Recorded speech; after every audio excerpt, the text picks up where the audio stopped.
Bonjour. Alors, je ne sais pas si vous vous rappelez de Lily. Donc, Lily, c'est la personne que vous pouvez voir au centre du flyer, puisqu'elle organise une conférence sur l'autisme le 18 avril 2020 à Charenton, en banlieue parisienne. Donc, Paul sera présent.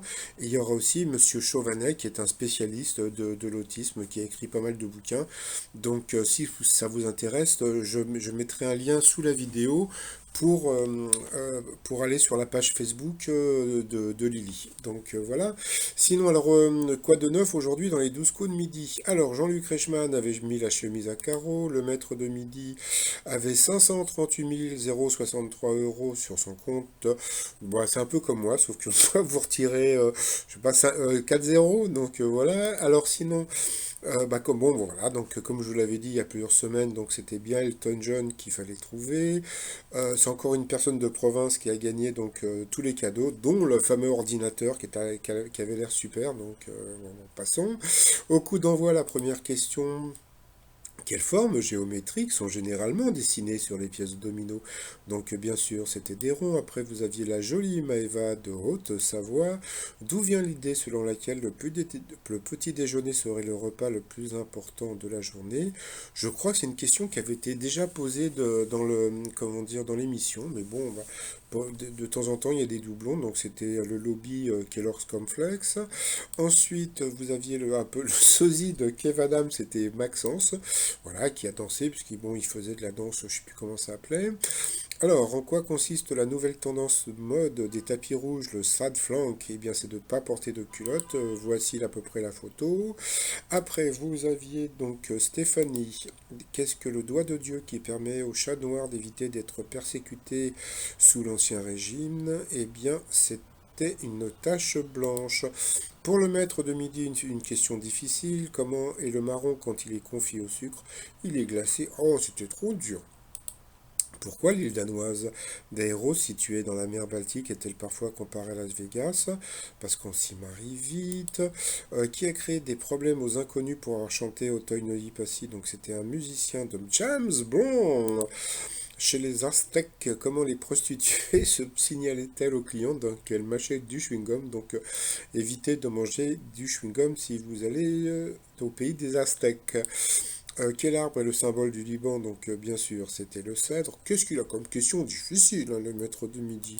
Que mangent en grande quantité les perroquets afin de neutraliser les toxines qui se trouvent dans les fruits et graines dont ils se nourrissent? Donc, de l'argile. Sur cette question, elle est passée au rouge. Qui dit rouge dit duel. Elle a pris, donc, je ne sais plus son prénom, Stéphanie en duel, qui a une question qui était assez simple, hein. Quel pays a pour capitale Buenos Aires? Donc bien sûr c'était l'Argentina. Donc ensuite Stéphanie Eric et Maxence se sont retrouvés au coup par coup. Et puis bah, c'est Kev Adams qui est passé donc deux fois à l'orange donc au rouge. Qui dit rouge dit duel. Il a pris Stéphanie en duel qui a eu une question assez simple. Que faisait Hitchcock dans un grand nombre de ses films? Donc il apparaissait discrètement. Donc ensuite, eh bien, Stéphanie et Eric se sont retrouvés au coup fatal. Et puis bon voilà, comme d'habitude, le maître de midi a été plus fort. Il faut dire que Stéphanie a beaucoup passé et repassé. Moi, si j'étais la production, j'offrirais un fer à repasser à toutes les personnes qui passent ou qui repassent. Voilà, donc ça ferait un petit cadeau assez rigolo. Donc bon, voilà, comme on a pu voir, donc le maître de midi avait gagné. Elle a eu droit à son petit bisou. Par rapport au coup de maître, alors. Qu'enfile-t-on sur la tête et autour du cou pour se protéger du froid? Donc bien sûr un passe-montagne. Quels sont les noms de famille de Paul et Hart Carfunkel? Quelle formation universitaire a donné au footballeur brésilien Socrates son surnom? Donc c'était docteur. Quels artistes ont formé le groupe des Nabites? C'était des peintres. Et quel est le sujet de la série Rising the Hound? Donc sur cette question, il a dit au pif. La question d'avant, il le savait. Donc c'est vrai qu'il connaît des trucs. Hein. Donc il ne faut pas dire trop de mal du maître de midi. Donc la nouvelle étoile est là. Donc je pense que d'ici demain, je vous dirai qui est dans l'étoile mystérieuse. Là aujourd'hui, je vais vous parler d'un truc, c'est que comme on peut voir, bah, les enregistrements sont repartis. Donc bon, bah voilà, aujourd'hui nous sommes le lundi 24 février. Donc là, à l'heure à laquelle je vous parle, bien, le maître de midi est à Paris. Je ne sais pas si sa femme est là, mais bon, il est à Paris. Il est en train de répondre à des questions. Peut-être qu'il a été éliminé. Donc alors je sais que normalement cette semaine, donc là, normalement, bon, aujourd'hui, vous avez 5 émissions d'enregistrées. Donc, dans les 5 émissions, donc, je pense qu'il va trouver donc la nouvelle étoile.